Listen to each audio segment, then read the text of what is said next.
Welcome to NGC Media Studio.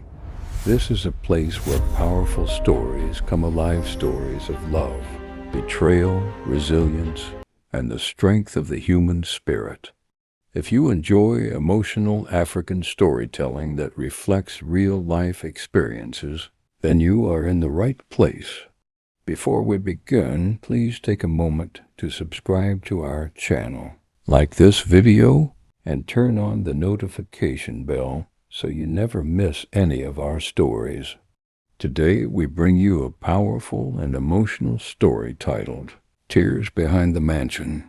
It is the story of Fumi, a woman who seemed to have everything: wealth, status, and a beautiful home in Lagos, yet behind the walls of luxury, her heart carried a quiet pain that no one could see. Sometimes the most beautiful homes hide the deepest sorrows. And sometimes the people we trust the most become the ones who hurt us the deepest. But this story is not just about betrayal. It is about healing, courage, rediscovery, and the power of choosing a better life. Now sit back, relax, and let us begin. Fumi, a woman who seemed to have everything: wealth, status, and a beautiful home in Lagos, yet behind the walls of luxury, her heart carried a quiet pain that no one could see. Sometimes the grandest homes hide the deepest sorrows. Sometimes the people we trust the most become the ones who hurt us the most. But this story is not only about betrayal. It is about courage, healing, rediscovery, and the strength it takes to rebuild a life after heartbreak. Fumi had learned to endure Tunde's harsh words in silence. Every morning she woke up in their luxurious Lagos apartment and stood by the floor-to-ceiling window, gazing down at the restless streets of Victoria Island. The city moved endlessly below her. Cars honked impatiently. Vendors shouted their wares. People hurried along the sidewalks, chasing their daily survival. Once she had loved this energy. Once she had felt like she belonged in the rhythm of the city. But now every sound seemed to echo the chaos inside her heart. Her mind often wandered back to the village where she grew up. Life there had been simple and modest, but warm. People spoke honestly. Laughter came easily. Love was shown without pride or hesitation. Here in Lagos, surrounded by marble floors, crystal chandeliers, and expensive furniture, Fumi felt strangely invisible. In the midst of abundance, she felt poor in love starved of care, tenderness, and respect. Tunde never struck her. He never raised his hand against her, but his words carried a cruelty sharper than any blade. He compared her constantly. Tarla was elegant, he would say. Ranke was ambitious. Why couldn't she be more like them? Each remark pierced deeper than the last. Fumi tried to explain herself. She tried to reason with him. She tried to make him see the effort she put into their marriage. But her words seemed to disappear into the vast apartment, swallowed by its cold walls. Then Tarla entered their lives under the warm disguise of friendship. Fumi, lonely and emotionally exhausted, welcomed her gladly. She believed she had finally found someone who understood her struggles. She confided in Tarla. She spoke of her loneliness, her sadness, and the quiet humiliation she felt inside her own home. Tarla listened carefully, nodding sympathetically, offering gentle words of comfort, and Fumi believed her. But Tarla's kindness was only a mask. Behind her smiles hid something far darker. The woman Fumi trusted most had quietly become the architect of her suffering. Life in the apartment became unbearable.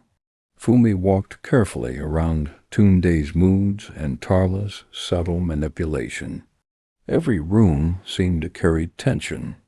The apartment that once symbolized success slowly became a beautiful prison, and within its glittering walls, Fumi began to feel smaller and smaller. Then came the night that shattered everything. Fumi returned home early from work, carrying a simple meal she had prepared for Tunde. It was meant to be a small gesture of love, a quiet attempt to bring warmth back into their marriage. But when she stepped into the apartment, she saw something that froze her heart. Tunde and Tarla were together, too close, too comfortable, too intimate to deny. For a moment the world stopped moving. Her hands trembled. Her heart pounded violently. Finally she found her voice and asked what was going on. Tunde laughed. It was a cold and careless laugh. He accused her of imagining things. He called her dramatic. He said she was trying to control him. Then, with shocking cruelty, he told her something that broke the last piece of her heart. He told her she was no longer welcome in the apartment. Fumi slowly picked up her suitcase. Behind her, Tunde's laughter echoed through the marble halls as she walked toward the door.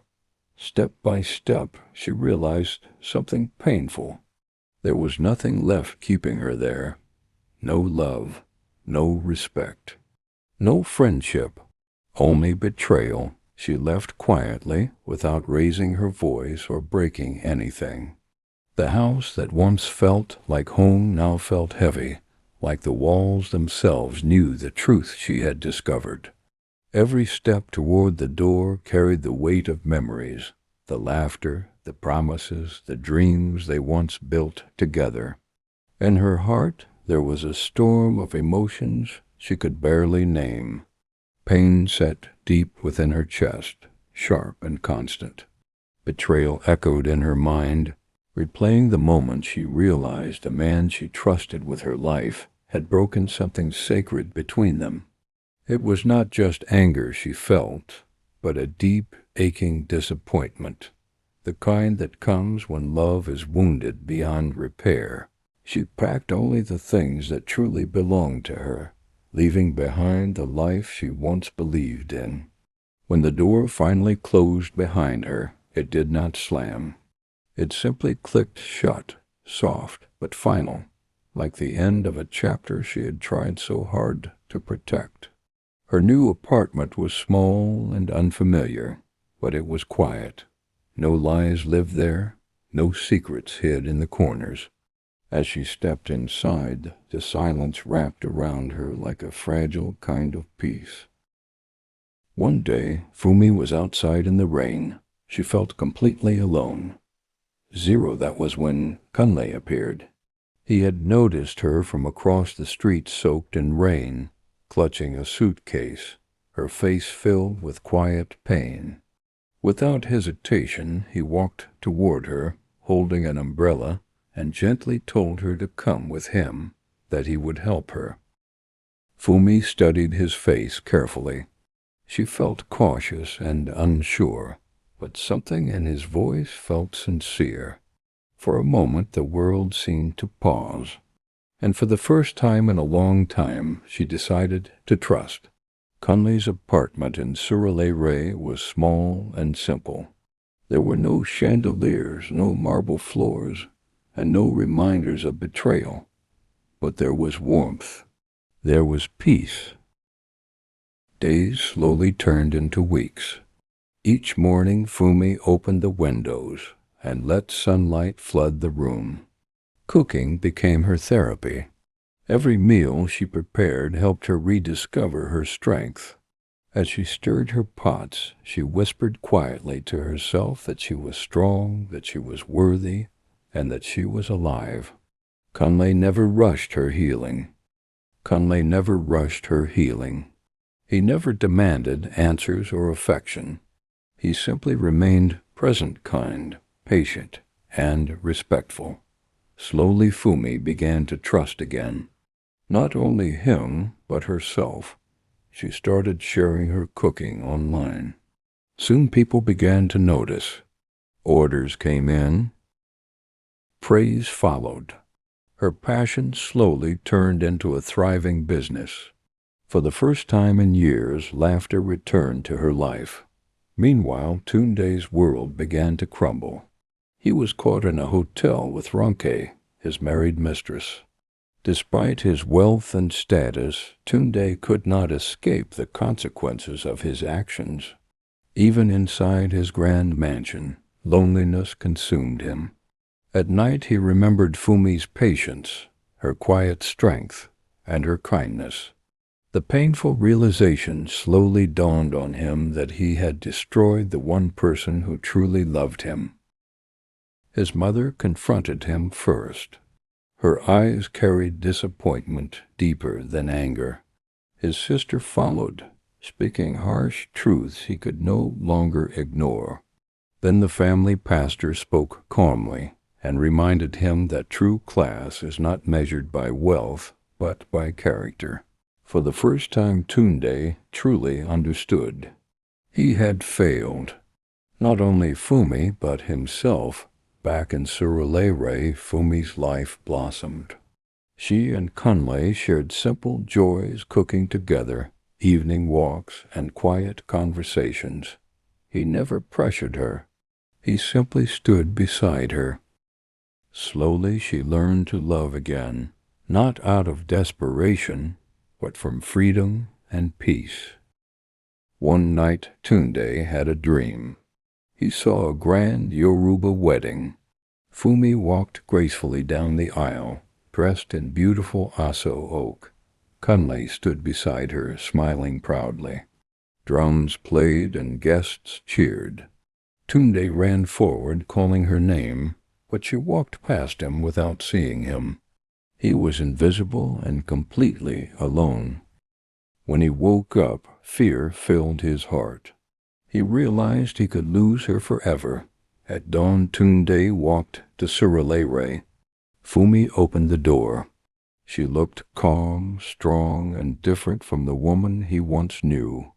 Words failed him. Slowly he knelt before her and whispered that he was sorry. In that moment, forgiveness became possible.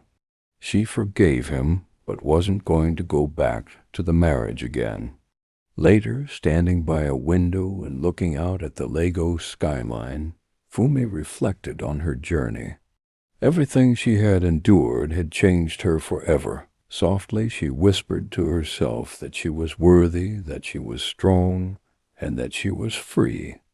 Her story reminds us that true love is not measured by wealth, gifts, or status.